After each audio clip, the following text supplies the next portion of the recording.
நீலிரா அப்படின்னு ஒரு படம் இந்த ஒரு படம் ஜி5ல வந்துருக்கு. சரி, இந்த ஒரு படம் நம்ம கார்த்தி சுப்புராஜ் தான் ப்ரொடியூஸ் பண்ணியிருக்காப்புல. சரி, கார்த்தி சுப்புராஜ் ப்ரொடியூஸ் பண்ணுற அளவுக்கு இந்த படம் ஒர்த்தான்னு பார்த்தா கண்டிப்பாக ஒர்த்து கைஸ். ஏன்னா இப்படி ஒரு தரமான ஒரு படம் 1988ல் அந்த ஒரு காலகட்டத்தில் இப்படிலாம் நடந்திருக்கா அப்படின்னு சொல்லிட்டு நம்மளே ஆச்சரியப்படுற அளவுக்கு இந்த ஒரு படத்தோட ஒரு கதை அம்சமாக இருக்குது. இந்த படம் ஒரு சாதாரண வார் படம் இல்லாமல் ஈழத்தமிழர்கள் வாழ்க்கை, பயம், மனித உணர்வு எல்லாத்தையும் ரொம்ப ரியலாகவே காமிச்சிருப்பாங்க. 1988ல் இலங்கையில் போர் நடந்துக்கிட்டு இருக்கும்போது ஒரு ராணுவ அதிகாரி ஒரு வீட்டுக்குள்ள நுழைஞ்சிக்கிட்டு இருக்காங்க. அந்த ஃபேமிலியோட சர்வே பண்ணுறதாங்க இந்த ஒரு படத்தோட ஒரு கதை அம்சமாக போகிற மாதிரி காமிச்சிருப்பாங்க.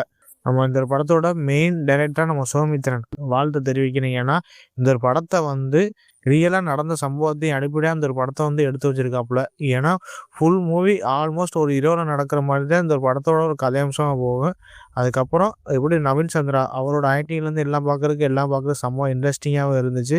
அதுக்கப்புறம் பேக்ரவுண்ட் ஸ்கோர், சவுண்ட் டிசைன்லேருந்து ஃபுல்லாக வேலோட சம்பவம் பண்ணியிருக்காங்க. இந்த ஒரு படம் கிட்டத்தட்ட 1.5 மணி நேரம் இருக்குது. 1.5 மணி நேரத்துக்கு வர சீனுக்குள்ளே எல்லாமே நம்ம போர் அடிக்கிற மாதிரி தான் கைஸ் இருந்துச்சு. அதை பார்க்கும்போது கொஞ்சம் எப்படி மாசீனு, ஃபைட்டு, சாங்கு எதுவுமே கிடையாது. ஃபுல்லாக ஒரே எப்படி நைட்டில் நடக்கிற கதையம்சமாக தான் இந்த படத்தை போட்டு எடுத்து வச்சிருக்காப்புல.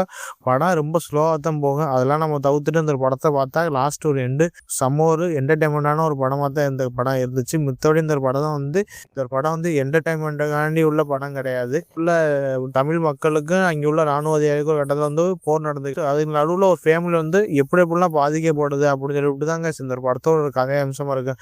அதை பார்க்கும்போது எல்லாமே பார்க்குறதுக்கு கொஞ்சம் நமக்கு நல்லா ஒரு ரசிக்கும்படியாக தான் இருந்துச்சு. ஆனால் மற்றபடி இந்த படம் ஒரு ஒர்த்தான ஒரு படம். கண்டிப்பாக இந்த ஒரு படத்தை மிஸ்